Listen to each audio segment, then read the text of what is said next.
Minasan, konnichiwa. Bertemu lagi bersama saya Intan di kelas Bumpo Sochokyu, kelas yang akan membahas putar pola kalimat beserta cara dan contoh penggunaannya.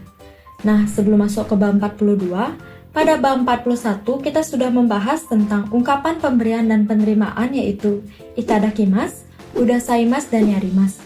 Yang kedua, pemberian dan penerimaan perbuatan yaitu verba bentuk te itadakimasu, verba bentuk te kudasaimasu, dan verba bentuk te yarimasu. Yang ketiga yaitu verba bentuk te kudasaimasen ka dan nominani verba. Ja minasang, hajime mashou. Nah minasang, sebelum masuk ke pola kalimat yang pertama, ja reibung o mite kudasai. Dari kedua kalimat tameni di samping, kira-kira ada yang tahu perbedaannya? Jadi kalimat yang pertama menggunakan verba sebelum tameni, sedangkan kalimat yang kedua menggunakan josino sebelum tameni. Lalu, apakah terdapat perbedaan makna ketika menggunakan verba dan joshi sebelum tameni? Mochirong desu. Nah, untuk mengetahui perbedaannya, ja bunkeo mite kudasai. Pola kalimat untuk ie o kau tameni isshokenmei hatarakimasu yaitu verba bentuk kamus plus tameni. Nah, pola kalimat ini digunakan untuk menyatakan tujuan. Sedangkan pola kalimat untuk kasoku no tameni isshokenmei hatarakimasu yaitu nominano plus tameni. Nah, pola kalimat ini digunakan untuk menyatakan arti agar menjadi kepentingan untuk nominan. Berikut ini pembentukan tameni yaitu iku tameni ye. Tatoeba, nihon ni iku tameni nihongo benkyou shimasu. Saya belajar bahasa Jepang untuk pergi ke Jepang. Jadi, X merupakan tujuan dan Y merupakan usaha yang dilakukan oleh subjek. Menurut Gloin pada tahun 1989, pola kalimat X tameni Y, X menunjukkan suatu kegiatan yang dilakukan oleh subjek Y. Ja minasang, dou desu ka? Mou wakarimashita ka? Nah, selain tameni, apakah ada yang masih ingat pola kalimat yang menyatakan tujuan? Ini, nani yoni. Nah, apakah ada yang tahu bagaimana cara membedakan penggunaan tameni dan yoni? Ja minasang, sebelum masuk ke pembahasan terkait perbedaan tameni dan yoni, ja reibung o mite kudasai. Dari kedua kalimat di samping, kira-kira ada yang tahu perbedaan penggunaan tameni dan yoni? Jadi, perbedaannya terletak pada verba yang digunakan sebelum tameni dan yoni. Nah, untuk memahami lebih jauh terkait perbedaan tameni dan yoni yang sama-sama menyatakan tujuan, ja minasang, suraido mite kudasai. Perbedaan tameni dan yoni untuk menyatakan tujuan yaitu untuk tameni yang pertama menggunakan verba bentuk kamus sebelum tameni, yang kedua verba bentuk kamus yang digunakan bersifat aksi atau tindakan yang dilakukan untuk mencapai tujuan seperti iku, hataraku, dan lain sebagainya. Yang ketiga, tameni memiliki arti untuk atau demi. Sedangkan untuk yoni yang pertama menggunakan verba bentuk potensial atau verba bentuk nai sebelum yoni. Yang kedua, verba yang digunakan bersifat kondisi seperti naoseru atau kebisaan seperti wakareru, dekiru, mieru, dan kikoeru. Yang ketiga, yoni memiliki arti supaya atau agar. Ja minasang, dou desu ka? Mou wakarimashita ka? Selain itu, tameni dan yoni juga dapat menunjukkan makna yang mengandung keinginan dan juga makna yang tidak mengandung keinginan. Bagaimana caranya? Yaitu dengan menambahkan narima sebelum tameni dan yoni.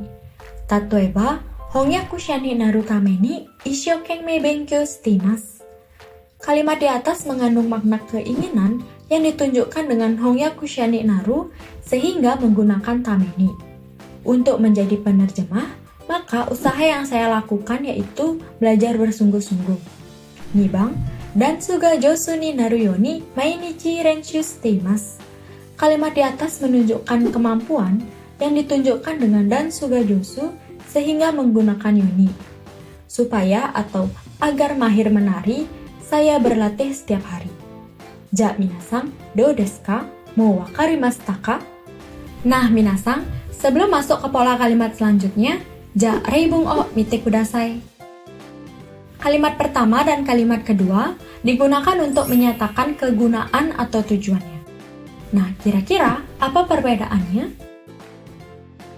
Perbedaannya yaitu kalimat yang pertama menggunakan verba bentuk kamus yang harus ditambah dengan josino dan ni. Sedangkan kalimat yang kedua menggunakan nomina kemudian ditambahkan dengan josini.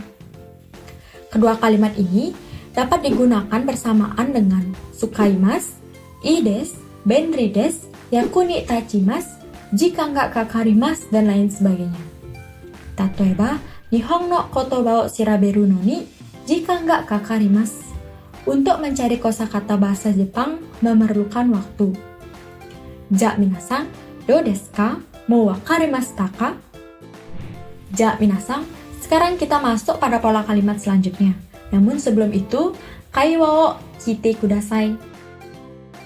Watashi wa bonus no hanbun wa chokin suru sumori desu. Saya berencana menabungkan separuh bonus saya.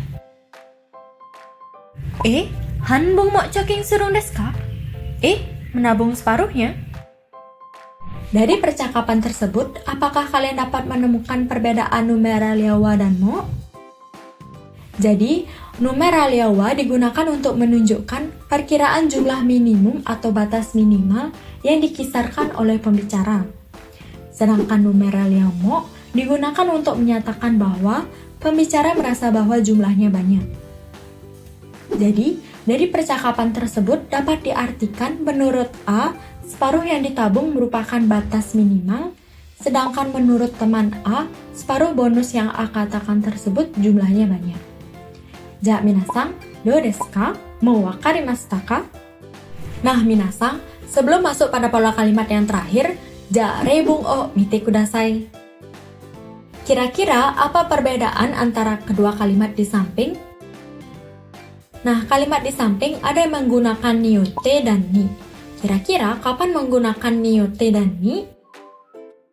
Jadi, niote digunakan ketika pelaku menciptakan atau melakukan suatu penemuan terhadap suatu karya, sehingga pelaku akan dijadikan kalimat pasif.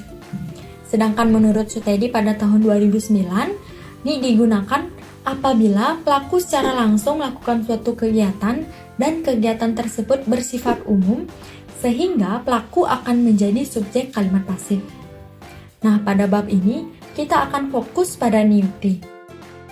Verba yang menyatakan penciptaan atau penemuan karya contohnya sukurimas, kakimas, hatsumeshimas, hakenshimas, sehingga pelaku akan ditunjuk dengan niote bukan dengan ni.